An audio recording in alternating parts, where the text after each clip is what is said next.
Hello guys, it's me, Red David Dinosaur, and today with a new video. Let's talk about the Elite Bundle, the number 10 that got released a few hours. That contains the Infinity Q60, the KTM Expulsion, and the Qanisex CCR. We're gonna talk all about these three cars today, what they offer, what is the performance, what is the styling, if they let you change parts or not. We're gonna talk about that in this video, all of that. Consider this like a review or a buyer's beware before you buy this bundle because it's a 1.8 million. You're gonna invest in this thing. So I know that for some of you have a lot of money like me that has plenty of money to spend on this without hesitating. But there are a few here that they see they are not as they don't have too much money or they don't have it and they want to know everything about these cars before they buy it because it could be something that could let them with no bugs at all. So let's start. Let's start with the most requested car from the bundle, like the car that was more shown in the PR. It was the Infinity Q60. The Q60 is the most disappointing car from all the bundle. So the car doesn't let you paint it, doesn't let you change parts, doesn't let you do absolutely nothing. And could be a glitch, but also could be that the licensing doesn't let Ubisoft or Ivory Tower to make you do changes. So don't blame them because again that's licensing for you, sadly. And but you would say, okay, it doesn't let me change the paint or doesn't let me put a nice big ass wing or change the parts or make it wider. uh, at least the performance should be good, right? No, it's not. The performance is one of the most mediocre I ever saw. Like, it's nice, but at the same time, It's not like old car bad, but it's not super leggera good. It's really in the middle field. Like, there are cars out there that will be better on like this car, and there is plenty of them. And I'm not gonna name the.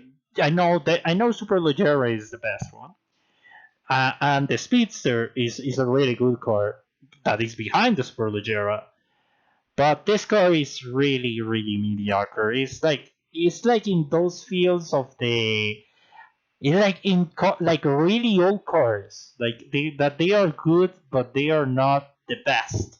It has like that old style handling, to say it that way.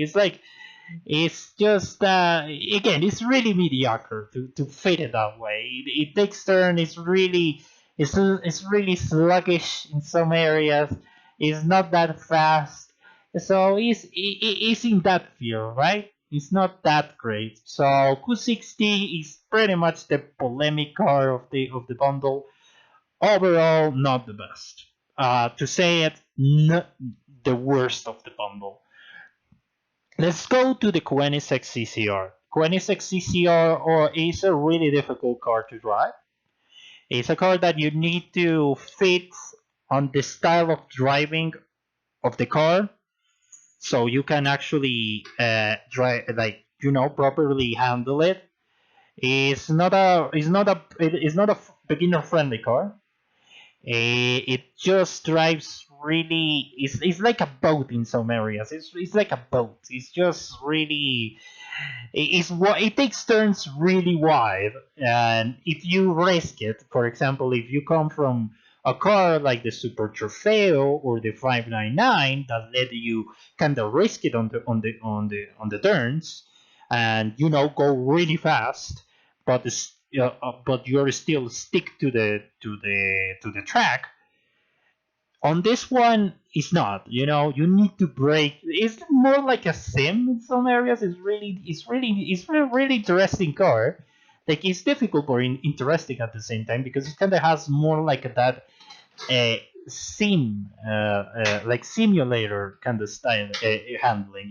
That you need see a break checkpoint and break in that point, so you can take the turn correctly. It has that style of driving. It's in that way. It's in that area. It's an interesting car if you're into Gran Turismo, Assetto, Corsa, or something like that. It kind of offers that handling of a sim car that is in a simulator. It's weird, I know. I'm talking about the Crew 2, and the Crew 2 has the most funkiest handling ever. But the CCR is like that. Kind of appeals to that like real life racing kind of thing, because it's a car that doesn't forgive.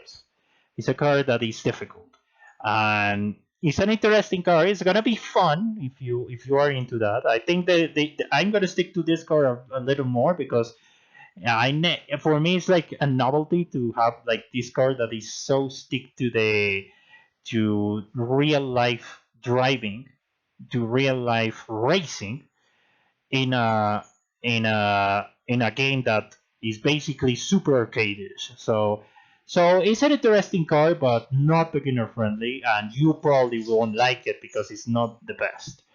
But it can offer its moments, and if you are into a challenge, the CCR is a great challenge. So it's into that field that is good, but it's not gonna make people super happy. And last but not least is the KTM Expel. The KTM Expel GTX. I was expecting more of this car, considering this is a track toy. I talk about it in my video about the leaked cars, and I was expecting like it will be more of a contender of the track cars that we have in hypercars. Like the Porsche GT1, like the R390, like these other cars that are like super track focused, that are really good on curves and in New York kind of way. Like when you run New York, there is a lot of curves and a lot of twisty roads, and like those cars shine in that area because they are like they are really good on those places. But the GTX is like, it tries to be there, but it does it in a really clumsy way. It's like it's kind of like the CCR, but without the challenging handling. It's just really really weird. It's like, sure, it is good on the twisty roads, but not that good. And of course, because it's a track car and it's in that field, it's not gonna be really good on the straight lines where Bugattis are pretty much the best. So overall, really mediocre cars we have on this bundle. If you have the money and you want to spend it, go for it. But if you are thinking and you are seeing this bundle as something to advance on your career, and especially if you are short of money, I will suggest you to not buy this bundle. I will suggest you to just skip it. You can get the cars later separately on the future, and probably on the future, Ivory Tower is gonna make a summit that will basically force you to use the car on an activity, and you're probably gonna need to buy it for at some point. So, but you don't need to buy it now. You can wait. You can get this car separately in the future, and they are gonna be more of a hit and miss when you use them. It's something that you're gonna use for the novelty, but you're not gonna keep using them for the future because they are really really mediocre. So those cars have potential to be forgotten, and I don't blame you for doing that. Because they are really really mediocre, and I was expecting a bit more of this elite bundle. So yeah, that's pretty much it. As I said, pretty disappointing bundle. I was expecting more, but let me know what you think about in the comment section right below. I will be nice to know your opinions about the Elite bundle. You think it's good? You think it's already bad bundle? Let me know what you think. Consider subscribe if you are into the crew too. I make videos about live summits, leaked cars, elite bundles, and all the crew 2 related. So I will. You are more than welcome to subscribe and you're more than welcome to be on this family that we are constantly growing and sharing the same passion about cars. So that will be it for today. Maybe I will stream some Gran Turismo 7, or maybe I will do some the Crew 2 PvP using those things. So yeah, that's pretty much it. Thank you very much and see you on the next one. Goodbye.